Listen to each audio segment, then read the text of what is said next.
అమెరికాలో జరిగిన ప్రపంచ దేశాల మత సమ్మేళనంలో భారతదేశం తరపున పాల్గొన్న స్వామి వివేకానంద ప్రసంగం ఒక సంచలనమే సృష్టించింది. ఆయన ప్రసంగ విశిష్టత గురించి ప్రపంచ దేశాల పత్రికలన్నీ ప్రముఖంగా రాశాయి. అవన్నీ చూసిన అమెరికాలోని ఒక పెద్ద వ్యాపారవేత్త స్వామి వివేకానందను కలవాలి అనుకున్నాడు. స్వామీజీ క్షణం తీరిక లేకుండా ఉన్నా కూడా తన పరపతినంతా ఉపయోగించి ఎలాగోలా అపాయింట్మెంట్ సంపాదించుకున్నాడు.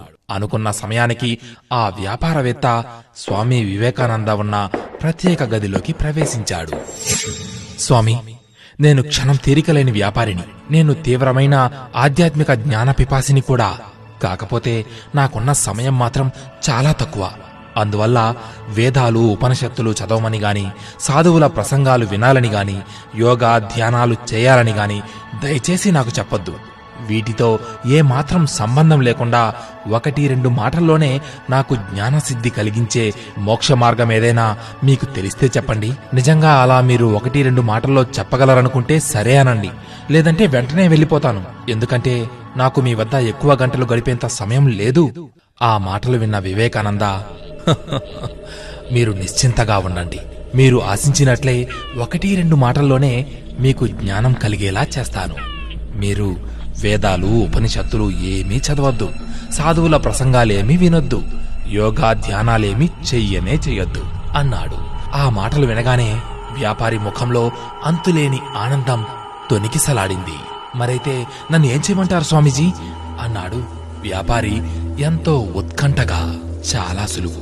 రోజుకొకసారి మీ మరణాన్ని మీరు గుర్తు చేసుకోండి. చాలు, మీకు జ్ఞానసిద్ధి కలుగుతుంది. ఇక నేను చెప్పాల్సిందైపోయింది.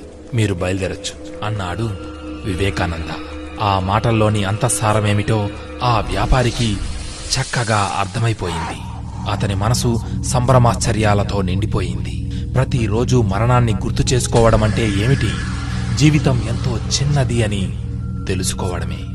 ఇంత చిన్న జీవితంలో శుష్కమైన హీనమైన కార్యకలాపాలకు తావు లేకుండా ఉన్నతమైన ఆలోచనలతో ఉత్కృష్టమైన జీవితాన్ని సాగించాలన్న సంకల్పానికి రావడమే.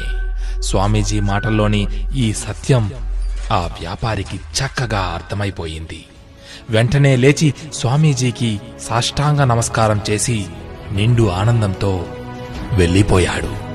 మిత్రమా, నిజమే కదా, జీవితం చాలా చిన్నది కదూ. అందుకే సాధ్యమైనంత వరకు మంచిని చేద్దాం, మంచిని పెంచుదాం, మంచిని పంచుదాం.